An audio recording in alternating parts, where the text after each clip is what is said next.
Começa agora um programa que traz tudo sobre o livro mais lido em todos os tempos. Apresentamos O Som do Livro.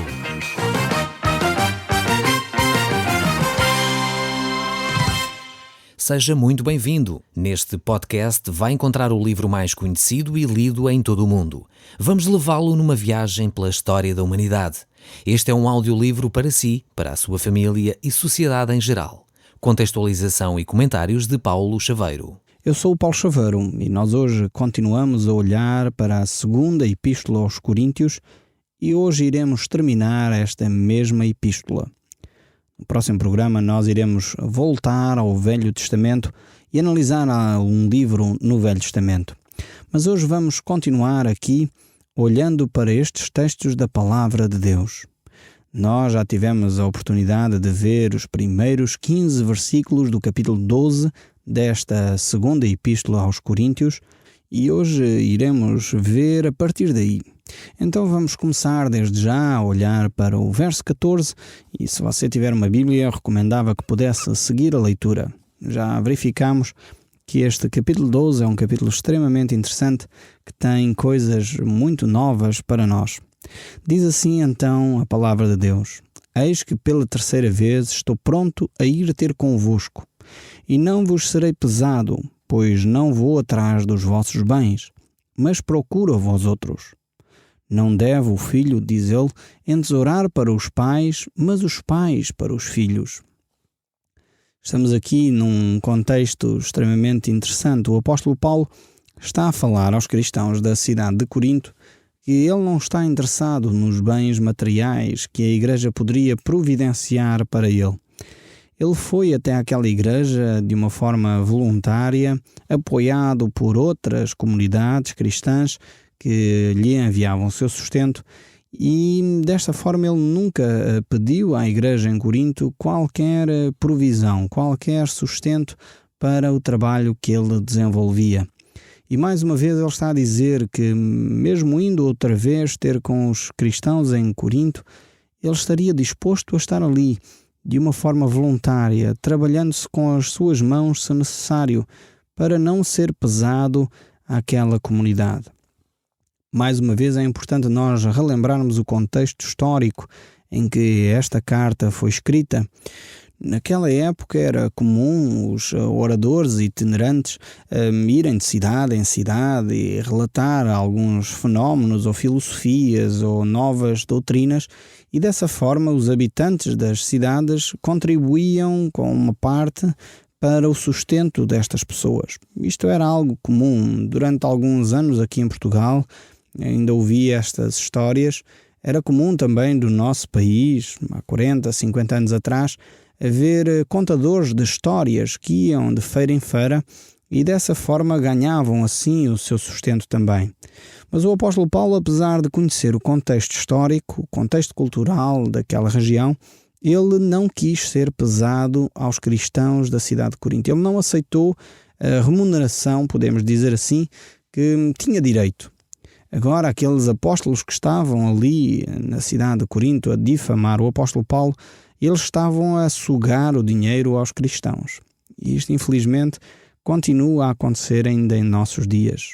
Muitas e muitas comunidades, há oradores que estão mais interessados nos recursos materiais da comunidade do que nas próprias pessoas. Por isso nós vemos aqui que o apóstolo Paulo estava muito interessado nos cristãos. Ele queria estar com aqueles cristãos, não se interessava pelo sustento que eles poderiam dar ou não dar. Ele queria realmente partilhar esta visão da vida, partilhar Deus com eles, independentemente se eles davam ou não alguma coisa para o seu sustento. E por isso ele se dispôs a ir mais uma vez para poder estar simplesmente com os seus amigos. E isto é o verdadeiro cristianismo. Nós devemos viver desta forma, de uma forma voluntária, de uma forma interessada na outra pessoa e não naquilo que ela tem, não naquilo que ela nos pode oferecer, mas naquilo que nós podemos dar. Como Jesus nos ensinou, melhor é dar do que receber. Então cada um possa realmente viver este princípio de Deus. Mas o verso 15 prossegue, neste capítulo 12 aqui da segunda epístola aos Coríntios. Eu de boa vontade me gastarei, e ainda me deixarei gastar em prol das vossas almas. Se mais vos amo, serei menos amado? Aqui o apóstolo Paulo está a fazer, uma pergunta de retórica. Ele sabe que mais vale realmente se dar a si próprio, amar, porque aquilo que o homem semeia, isso o homem vai colher. E o apóstolo Paulo está a mostrar exatamente isto àqueles cristãos na cidade de Corinto. E o verso 16 prossegue: Pois assim seja, eu vos não fui pesado, porém, sendo astuto, vos prendi com dolo. Aqui o apóstolo Paulo está a ser irónico para com os cristãos naquela cidade, pois eles bem sabiam o proceder do apóstolo Paulo, que ele nunca teve maldade nas suas ações, ele nunca quis realmente extorquir o dinheiro aos cristãos, e por isso mesmo ele estaria a dizer: então, eu não cobrei nada por ter estado no vosso meio e mesmo assim continuo a ser astuto e a ter maldade para convosco. Esta é uma questão de retórica, uma questão quase irónica, que ele quer mostrar que aqueles falsos apóstolos que estavam a difamá-lo realmente não tinham fundamento absolutamente nenhum para dizer o que estavam a dizer a seu respeito. E o verso 17 ainda prossegue: Porventura vos explorei por intermédio de alguns daqueles que vos enviei? Agora o apóstolo Paulo vai dizer que até as pessoas que foram enviadas por ele eram pessoas íntegras, pessoas que não pediram absolutamente nada, não foram retirar dinheiro nem dividendos àquela igreja em Corinto. Realmente o apóstolo Paulo mostra que a sua integridade é completa, até ao ponto das pessoas que ele recomendou, ele se certificar que eram pessoas de caráter, pessoas íntegras, pessoas sérias. Mas o verso 18 prossegue ainda: Roguei a Tito e enviei com ele o irmão. Porventura Tito os explorou? Acaso não temos andado no mesmo espírito? Não seguimos as mesmas pisadas? O apóstolo Paulo continua a mostrar a integridade daqueles que foram enviados por si próprio. Há muitos pensais que estamos desculpados convosco. Falamos em Cristo perante Deus e tudo, ó amados, para a vossa edificação. Temo, pois, que, indo ter convosco, não vos encontre em forma em que vos quero ver, e que também vós me acheis diferente do que esperáveis. É que havia entre vós contendas, invejas, iras, porfias, detrações, intrigas, orgulho e tumultos. Agora o apóstolo vai continuar a pôr, como se costuma dizer em bom português, o dedo na ferida. Esta era a razão principal porque na igreja em Corinto as coisas não iam bem. É que estes cristãos aqui eram cristãos carnais, podemos usar esta expressão porque o apóstolo Paulo a utiliza num outro contexto. Eram realmente cristãos que não tinham esta percepção da vida espiritual, eles mantinham o orgulho, eles mantinham as intrigas. O próprio apóstolo Paulo, no capítulo 3 da primeira epístola que ele escreve à igreja de Corinto, ele relata exatamente isso, e isso no verso 1 a 3 desse capítulo 3 da primeira epístola. Ele diz: Eu, porém, irmãos, não vos pude falar como a espirituais, e sim como a carnais, como a crianças em Cristo. Vemos aqui que realmente estas atitudes, estas contendas, estas coisas, têm a ver com a meninice na fé. E realmente eu pergunto a si que me está a ouvir: quais são as suas relações? Como é que elas se desenvolvem? As suas relações com os outros cristãos, as suas relações com os seus vizinhos são de constante intriga, constante orgulho, constante tumulto, de constantes brigas, ou são relações relativamente estáveis, maduras, que compreendem os outros, que entendem as falhas e as dificuldades do próximo? Ou você é uma pessoa bastante acutilante, uma pessoa bastante crítica quanto aos outros? Eu quero dizer de uma forma transparente aqui entre nós os dois, que mais ninguém ouve, você ainda é um cristão carnal, precisa de dar um passo mais em frente. Se você realmente tem este tipo de comportamentos que descrevi atrás, é necessário você dar um passo no sentido de deixar Cristo moldar a sua vida. Mas por outro lado, você que me está a ouvir desse lado aí e que já tem atitudes realmente maduras, eu fico extremamente satisfeito e eu tenho que lhe dar os parabéns daqui por essas suas atitudes. Deus o fortaleça nesse caminhar. Continue realmente a manifestar essa maturidade de fé, essa maturidade em Cristo, de saber controlar o seu orgulho, de saber controlar as suas palavras, de saber controlar os seus pensamentos, as suas atitudes, porque elas glorificam a Deus e revelam maturidade espiritual. Eu quero dizer que a maturidade espiritual não tem a ver com formas externas de adoração. Infelizmente, às vezes as pessoas pensam que por levantar as mãos ou baixar as mãos ou por ter uma posição sentada e recatada de interiorização e de oração em silêncio, pensam que isso é maturidade cristã. A maturidade cristã não está em formas de adoração. Você pode levantar as mãos, cantar muito bem a Deus, louvores no culto, ou ficar numa posição, enfim, de recolhimento em silêncio num culto, mas a maturidade cristã revela-se num caráter semelhante ao de Cristo. E isto tem a ver com a forma como você se relaciona com os outros, não tanto com a forma como você adora a Deus. Eu quero deixar isto muito claro. Para que haja maturidade cristã na sua vida, é necessário que aquilo que vimos anteriormente, as invejas, as contendas, as iras, as porfias, as detrações, as intrigas, o orgulho, os tumultos, cessem na sua vida. Isto é sinal de maturidade cristã. Então, para você poder dizer que é maduro em Cristo, que é um cristão espiritual, então a sua vida tem que estar em conformidade com o caráter de Cristo. Não tanto com uma forma de adoração, mas com um caráter semelhante ao de Cristo. Como é que você reage quando há injustiças no seu meio? Como é que você reage quando há um cristão que falha? Como é que você reage quando alguém diz mal de si? Isto é o que revela o crescimento espiritual. Então, não interessa sequer o título que você tem. Pode ser obreiro na sua igreja, pode ser pastor, pode ser diácono, pode ser padre, pode ser líder religioso, pode ter o título que quiser. O caráter cristão é que revela maturidade. Não é o título, não é a forma da adoração. Então eu desafio a cada um a viver nesse processo de desenvolvimento espiritual na direção de Cristo. O verso 21 ainda prossegue a dizer: receio que indo outra vez o meu Deus me humilhe no meio de vós, e eu venha a chorar por muitos que outrora pecaram e não se arrependeram da impureza, da prostituição, da lascívia que cometeram. Paulo realmente sofre com o pecado dos cristãos daquela igreja. É como um pai quando vê um filho a falhar e a errar.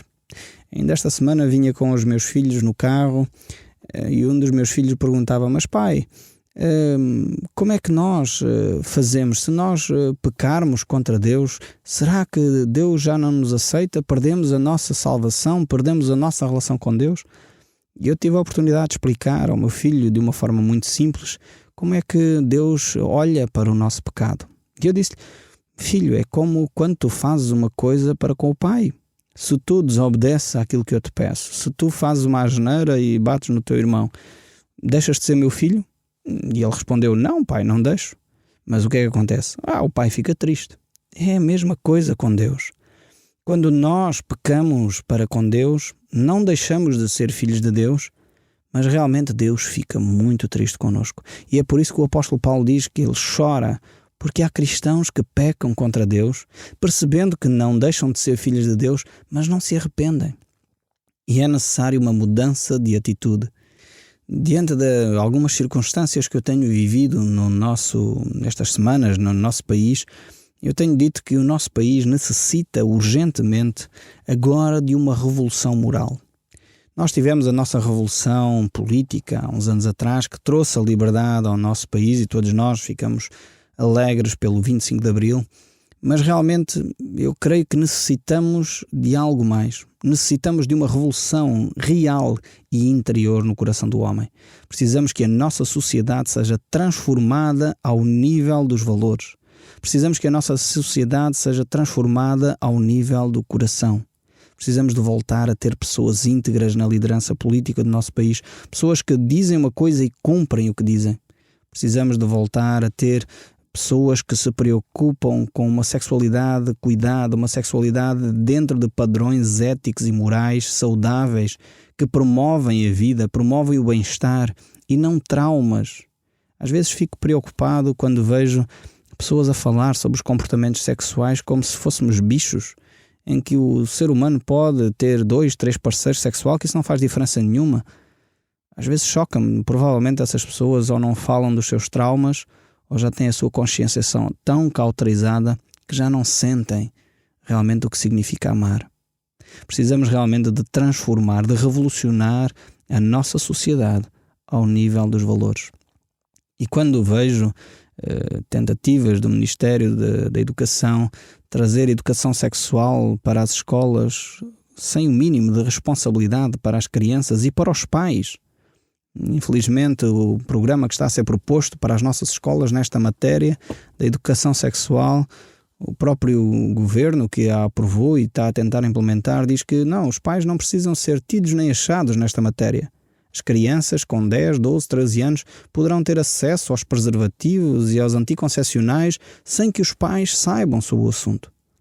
Isto é dramático, ver uma situação em que um governo se quer substituir às famílias, e eu fico extremamente preocupado com aquilo que se está a produzir na nossa nação.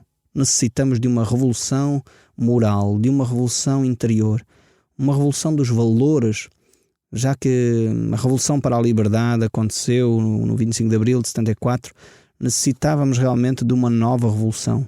Agora, uma revolução que libertasse efetivamente as pessoas, não uma revolução meramente política, que foi extremamente importante, mas uma revolução que trouxesse verdadeira liberdade. E como diz Jesus, conhecereis a verdade e a verdade vos libertará. É triste que a nossa nação não conheça a verdade. É triste que a nossa nação não esteja a viver dentro da verdade. E se criam mentiras tão bem elaboradas que, por serem ditas tantas vezes, as pessoas acreditam que passam a ser verdades. E isto é dramático numa nação. Uma mentira repetida várias vezes continua a ser mentira. Mas o facto é que as pessoas, por ouvirem tantas vezes a mesma mentira, começam a acreditar que aquilo passou a ser verdade. Que Deus nos livre desta atitude.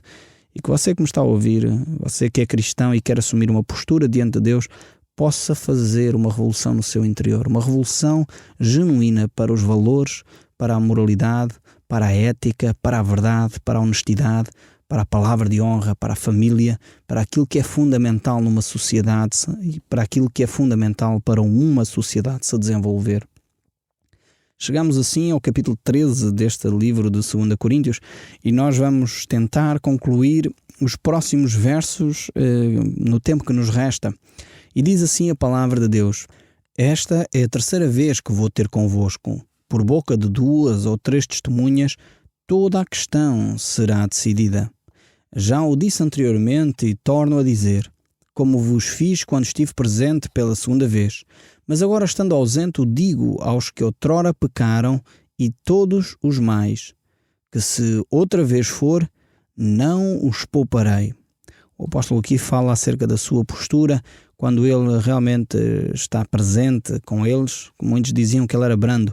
Ele diz: agora, quando eu estiver entre vós, vocês vão realmente ver. Querem que eu seja duro? Então realmente serei duro. E ele continua a dizer: posto que buscais prova de que em mim Cristo fala, o qual não é fraco para convosco, antes poderoso em vós. E esta era a razão pela qual ele afirmou aquilo anteriormente. Não os pouparei, posto que buscais prova, diz ele, não é? Posto que buscais prova de mim, que Cristo fala por mim. Esta é a razão pela qual ele vai falar de uma forma dura contra o pecado daquela igreja. Porque eles queriam provas, então o apóstolo Paulo dará provas de que Cristo fala por seu intermédio.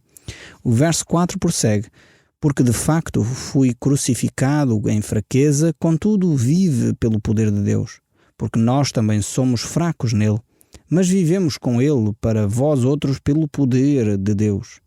Realmente esta é a dependência que cada um de nós deve ter do próprio Deus.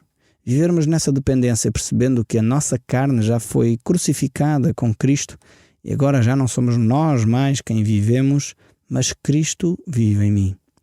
E por isso ele prossegue a dizer: examinai-vos a vós mesmos, se realmente estáis na fé. Provai-vos a vós mesmos e não reconheceis que Jesus Cristo está em vós? Se não é que já estáis reprovados. Este é o desafio de Paulo e das Escrituras para cada um de nós. É que cada um de nós tenha esta autoconsciência, faça um autoexame de como é que nós estamos a crescer na nossa fé. Quando nós fazemos isto, então realmente não temos necessidade que outros o façam. Quando nós fazemos a nossa autoanálise, realmente as coisas mudam, porque nós estamos conscientes das nossas falhas, estamos conscientes daquilo que realmente está a acontecer em nós. E o apóstolo Paulo prossegue no verso 6 a dizer: mas espero, reconheçais que não somos reprovados. Estamos orando a Deus para que não façais mal algum. Não para que simplesmente apareçamos aprovados, mas para que façais o bem, embora sejamos tidos como reprovados. Ele continua a mostrar o seu apostolado, continua a mostrar que ele diante de Deus é aprovado. Ele não faz as coisas simplesmente para parecer, ele é realmente assim. E isto é um desafio também para nós. Muitas vezes fazemos as coisas pela aparência, para que os outros pensem bem de nós. Nós devemos fazer as coisas porque realmente acreditamos nelas. Se lemos a Bíblia é porque acreditamos nesta palavra. Se oramos é porque acreditamos nesta palavra. Se falamos a verdade é porque acreditamos na verdade. Se somos homens e mulheres de palavra é porque acreditamos que vale a pena prosseguir na honra. Então isto tem a ver connosco e não com as aparências. O verso 8 ainda diz: porque nada podemos contra a verdade, senão a favor da própria verdade. Isto é algo tremendo, é uma verdade inquestionável, devemos prosseguir naquilo que é verdadeiro. Verso 9: porque nos regozijamos quando nós éramos fracos e vós fortes. Isto é que pedimos a vosso aperfeiçoamento, porquanto escrevo estas coisas estando ausente, para que, estando presente, não venha a usar de rigor, segundo a autoridade que o Senhor me conferiu, para a edificação e não para a destruição. Quanto aos mais irmãos, aperfeiçoai-vos, consolai-vos, sede do mesmo parecer, vivei em paz, e o Deus de amor e de paz estará convosco. Saudai-vos uns aos outros com o ósculo santo. Todos os santos vos saúdam. A graça do Senhor Jesus Cristo e o amor de Deus e a comunhão do Espírito Santo seja com todos vós. O Som do Livro, uma produção da Rádio Transmundial de Portugal.